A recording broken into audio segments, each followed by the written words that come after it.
जाति सामाजिक है, धार्मिक नहीं, अच्छे समझो।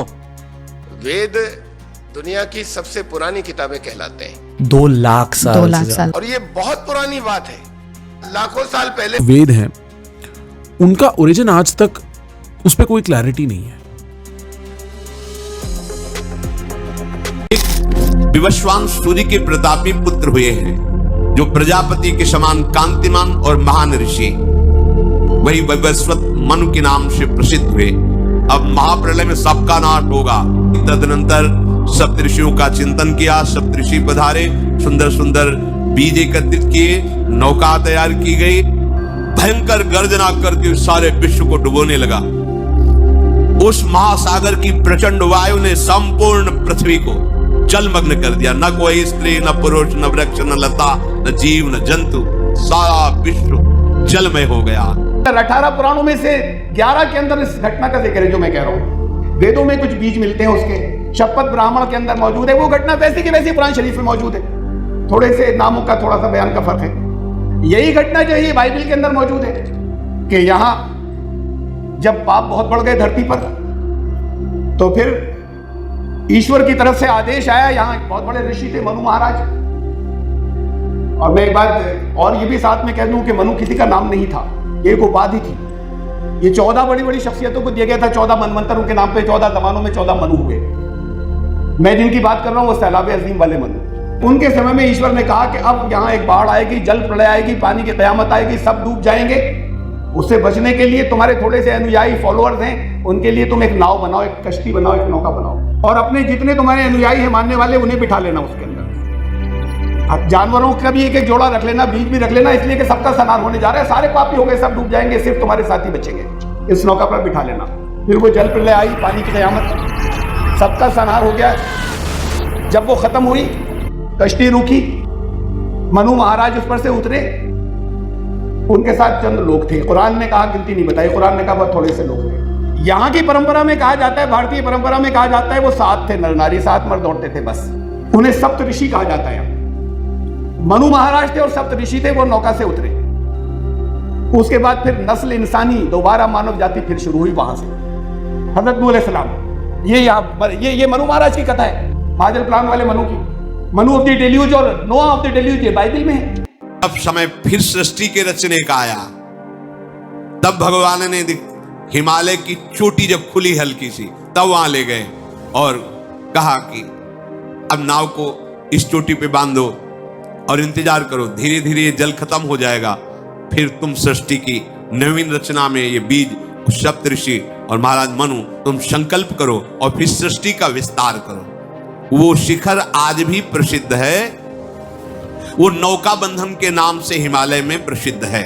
कुरान के अंदर तो जिक्र यह है कि वो कश्ती जो है, उस एक पहाड़ है, उसका नाम है चोटी, उसका नाम है जूदी। बखुदी अमर वस्तवत अलल जूदी है कि अल्लाह का हुक्म पूरा हो गया और वो कश्ती जाके जूदी पर रुक गई। फिर जूदी नहीं मिलना चाहिए जब कुरान कह रहा है, तो उसको भी तलाश किया, लेकिन तलाश में बड़ी मदद मिली मुझे महाभारत। परंपराएं यहाँ की हैं, यहाँ चीजें मौजूद हैं। जब यही सिर्फ नामों के अंदर से चीजों का फर्क थोड़े थोड़े से फर्क के साथ मौजूद है, इसके भी कुछ इशारे होंगे। महाभारत में वन पर्व के अंदर है कि तचा चा नौबंधनम नामा श्रृंगा हिमवता परम ख्यातम अद्यापि। आज भी वो कश्ती जहां पर रुकी थी, उस जगह का नाम जो है वो नौबंधन है। अब असल में एक जूदी, नौबंधन, इन दोनों को मैंने तलाश करना शुरू किया। ये जूदी जो है वहां मौजूद है, आज भी इसी नाम से, जूदी नाम से ईरान के अंदर पहाड़ी सिलसिला है जूदी। और अजीब बात है, वहां किसी को जाने नहीं देते। क्यों उस जगह को मिलिट्री से घेर रखा है, क्यों वहां लोगों को नहीं जाने देते, क्यों पब्लिक के अंदर, दुनिया के अंदर इन्होंने ऐलान नहीं किया कि इसका नाम, इस पहाड़ी का नाम जूदी चला रहा है, मुझे नहीं मालूम। उससे थोड़ी दूर के ऊपर शहर है नेबंदान, महाभारत के अंदर नौबंधन है, थोड़ी दूर पे शहर चला रहा है नेबंदान, वहां पर ईरान के अंदर। ऋषि कहते हैं, जाति चर्म, रक्त, मांस, अस्थियों और आत्मा की नहीं होती। जाति की प्रकल्पना तो मात्र व्यवहार निमित्त है। विचारणीय है कि ऋषि को जाति के प्रश्न पर यह बात बोलनी क्यों पड़ी, क्योंकि जाति व्यवस्था तब भी बहुत व्यापक रही होगी। हजरत नूह अलैहिस्सलाम उस कौम में भेजे गए थे जहां जन्म से, पैदाइश से ऊंच नीच का तस्वर था। कालू अनुमिनु लका वत्तबाकल अरज़लून, हज़रत नूह अलैहिस्सलाम की कौम के लोगों ने उनसे ये कहा कि तुम्हारे पास तो ये नीच लोग हैं, तुम्हारे साथ रहने वाले, तुम्हारी इत्तेबा करने वाले, तुम्हारे पास बैठने वाले, कि उनके साथ भी नहीं बैठ सकते। वो तुम्हारे अगर फॉलोअर्स हैं तो हम नहीं बन सकते। और ये लफ्ज़ जो है सिर्फ हज़रत नूह अलैहिस्सलाम की कौम की ज़बान से निकला है, कुरान में और कौमों का जिक्र भी है। तो ये फाइनेंशियल माशी तौर पर ऊंच नीच या गरीब अमीर की बात नहीं कही उन्होंने, और रजील नीच तुम्हारे पास जो है। वैदिक नहीं है जाति व्यवस्था। ऋषियों ने तो कोशिश करी है जाति व्यवस्था को हटाने की। जाति सामाजिक है, धार्मिक नहीं, अच्छे समझो। क़ाल वमा इल्मी बिमा कानू यामलून, हज़रत नूह अलैहिस्सलाम ने कहा कि इससे मुझे क्या लेना देना, मैं जानना भी नहीं चाहता कि ये पहले क्या करते थे जो तुमने इनको नीच बना दिया है। इससे मुझे कोई ताल्लुक नहीं, इसे मुझे तहकीक करनी भी नहीं, मुझे मालूमात करनी भी नहीं जिन्हें तुम कह रहे हो। इन हिसाबुहुम इल्ला अला रब्बी, कुछ अगर बुरे अमल थे मेरा रब हिसाब लेगा, इस बात से मेरा कोई ताल्लुक नहीं। लो तशऊरून, काश तुम इस बात को समझते, ये अकल की बात करो ना। असली मनुस्मृति तो यह है जो कुरान में है। वो मनुस्मृति के नाम से वो किताब है ना जिसके अंदर ऊंच नीच सबसे ज्यादा भरी हुई है। असली मनुस्मृति तो यह है, हज़रत नूह अलैहिस्सलाम की यादगार असल तो यह है। रामायण के टाइम पर भी राम जी, लक्ष्मण भगवान खुद वेदों की पढ़ाई करते थे। मतलब वेद बहुत ज्यादा प्राचीन है। शायद हमारे देश के सबसे प्राचीन किताब वेद ही है। बिल्कुल। और वर्ड ऑफ गॉड यहाँ पे कहा जाता है वेद को। और वेद से दुनिया का कोई हिंदू स्कॉलर रामचंद्र जी का रिश्ता नहीं जोड़ता कि रामचंद्र जी के लिखे हुए हैं या लिखवाए हुए हैं। और दुनिया का कोई स्कॉलर श्री कृष्ण का रिश्ता नहीं जोड़ता, श्री कृष्ण ने डिक्टेट कराए थे या लिख दिए थे। जब ये वर्ड ऑफ गॉड है तो कोई इंसान होगा जिसके थ्रू मिले होंगे। वेद है और इसको हम श्रुति मानते हैं। श्रुति मतलब ये केवल ये नहीं कि जो हमने कानों से सुना, जो उस जमाने के हमारे ऋषि मुनि थे तो उनको दिव्य ज्ञान प्राप्त हुआ, जो रिवील टेक्स्ट रेवलेशन। कोई इंसान होगा जिसको रिवील हुए होंगे वेद हैं, उनका ओरिजिन आज तक उस पर कोई क्लैरिटी नहीं है। उस पर आपकी क्या मान्यता है? वो वही सब है हमारे सप्तऋषियों ने लिखा। अच्छा, मानो के सामने वेद उतरे। ये पुराण जो है इसका नाम है मत्स्य पुराण। इसमें भी बहुत तफसील से सैलाब वाला वाक़या है। और लेकिन इसमें एक बड़ी खास बात है इसके दूसरे चैप्टर में। इसमें ये लिखा हुआ है कि जब ये पानी की क़यामत ख़त्म होगी तो सारी दुनिया डूब चुकी होगी। हज़रत नूह अलैहिस्सलाम से कहा जा रहा है कि फिर तुम्हारे जरिए मखलूक सृष्टि दोबारा शुरू होगी, क्रिएशन दोबारा शुरू होगी, इंसान दोबारा शुरू होंगे तुम लोगों के जरिए, और फिर मैं तुम्हें वेद दूंगा दोबारा। ये बहुत अजीब बात यहाँ साफ साफ लिखा हुआ है हज़रत नूह अलैहिस्सलाम के लिए कि दोबारा वेद दूंगा तुम्हें। वेद इन पर नाजिल हुए थे जिन्हें महाजन फ्लावर वाले मनु कहते हो, ये हज़रत नूह अलैहिस्सलाम। आपके जो सबसे पुराने मानव अवशेष मिले हैं वो साउथ अफ्रीका में मिले हैं 20 लाख साल पहले का कार्बन 14 डेटिंग किया गया और पता चला कि the oldest human found, उसके भी पहले के होंगे, but the oldest human fossil found is 20 lakh years old। ठीक है, आप डॉक्यूमेंटेशन कब से सीखे? 5000 years, राइट। मतलब आप 5000, more than 98-99% of your history is never documented, right.